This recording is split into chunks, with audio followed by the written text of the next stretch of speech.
Como posso observar as 7 leis de Noach? 1. Não cometer idolatria. A essência das 7 leis de Noach é a proibição de adorar vários deuses. Todo homem está proibido de servir ou adorar qualquer coisa criada. Nenhum ser humano, nenhum anjo, nenhuma planta, nenhuma estrela, nem os 4 princípios básicos terra, água, fogo e ar, nem tampouco o que é formulado a partir deles. Para corretamente respeitar a proibição contra a idolatria, é preciso tomar consciência da unidade de Deus. O que isso implica? 1. Nós não estamos autorizados a pensar que há outra divindade além de Deus. 2. Nós não estamos autorizados a possuir um ídolo, fazer um ídolo, ou mandar alguém fazer um para nós. 3. Nós não somos autorizados a adorar um ídolo. 4.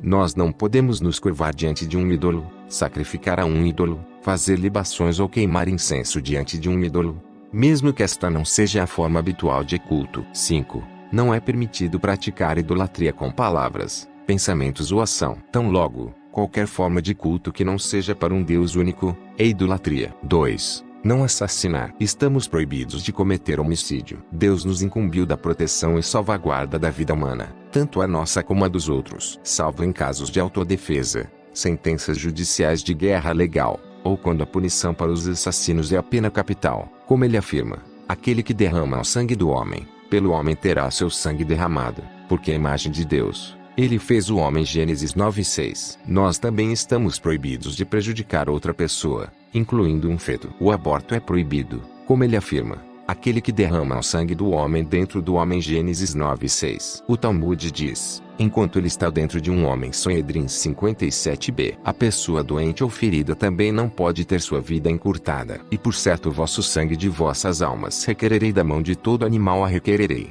e da mão do homem, da mão do varão, que é como seu irmão, requererei a alma do homem. Gênesis 9:5. Aqui temos a proibição da eutanásia, isto é, mesmo que a pessoa não suporte mais o sofrimento de um ente querido, seu irmão, ele está proibido de encurtar sua vida. Deus exige que a vida humana seja protegida, inclusive a nossa, quando afirma, e só o sangue de sua alma eu vou exigir. Gênesis 9:5. Portanto, o suicídio é proibido. O mesmo se aplica à masturbação. Derramar semente também é mal visto e considerado um ato de caráter assassino, como vemos a história de Er e Onã, que estavam sujeitos a mandamento de Bnei Noach. A masturbação é punida pela mão dos céus. 3. Não roubar. Estamos proibidos de roubar dinheiro, ou qualquer objeto, além de ser proibido causar prejuízos físicos ou psicológicos a alguém. A proibição do roubo pode de fato ser o mais difícil de todas as mandamentos Bnei Noah, pois a oportunidade de roubar ou se dar bem nos é apresentada quase que constantemente.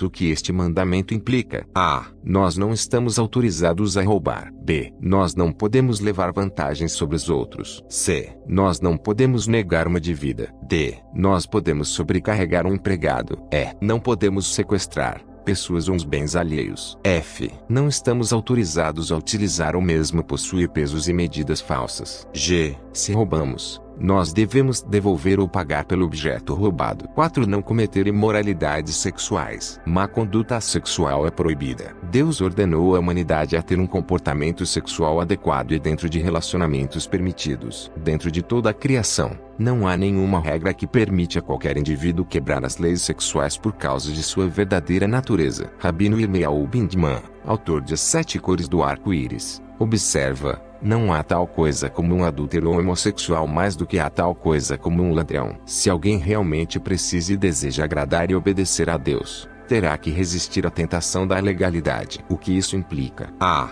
Um homem não pode ter união com sua mãe. B. Um homem não pode ter união com sua irmã. C. Um homem não pode ter união com a mulher de seu pai. D. Um homem não pode ter uma união com a esposa de outro homem. E. Um homem não pode copular com um animal. F. Um homem não pode deitar com outro homem. G. Devemos abster-se de conduta que podem levar a uma união proibida. H. Lesbianismo é considerado uma abominação.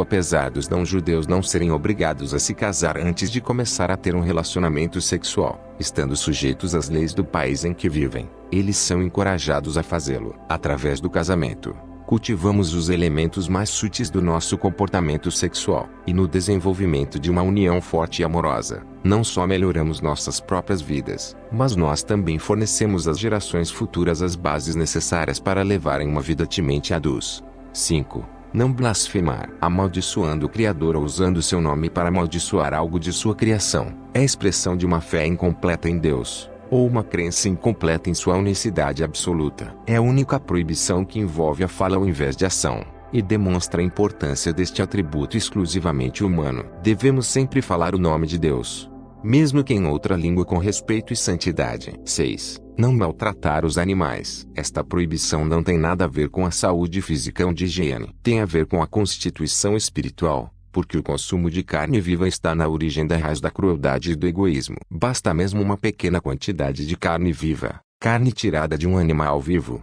mesmo cozidos ou crus, viola a proibição. Até porque, antes do dilúvio, a carne de qualquer espécie era proibida como alimento. Após o dilúvio, Deus disse a Noé que a carne seria permitida, contanto uma condição foi mantida em sua preparação: a proibição de comer carne viva. Como está escrito em Gênesis 9:3-4, tudo se move e vive será para você para o alimento, apenas como a erva verde, dele tudo. Mas a carne com sua alma viva, o seu sangue, não comereis. O que é vinculado a esta proibição? A. Não é permitido comer um membro que foi cortado de um animal vivo, peixe ou ave. B. Não é permitido comer carne de qualquer animal que foi rasgado por um animal selvagem. Partes foram arrancadas de um animal enquanto ele ainda estava vivo. C. Sobre o sangue. É proibido comer um órgão ou membro tomado de um animal enquanto a carne estava anexada com a alma no sangue, isto é, enquanto o animal esteve ou está vivo. Portanto, após a morte do animal, sem sofrimento, o Bnei Noah não precisa seguir leis judaicas de extração de sangue e abate ritual. Nota: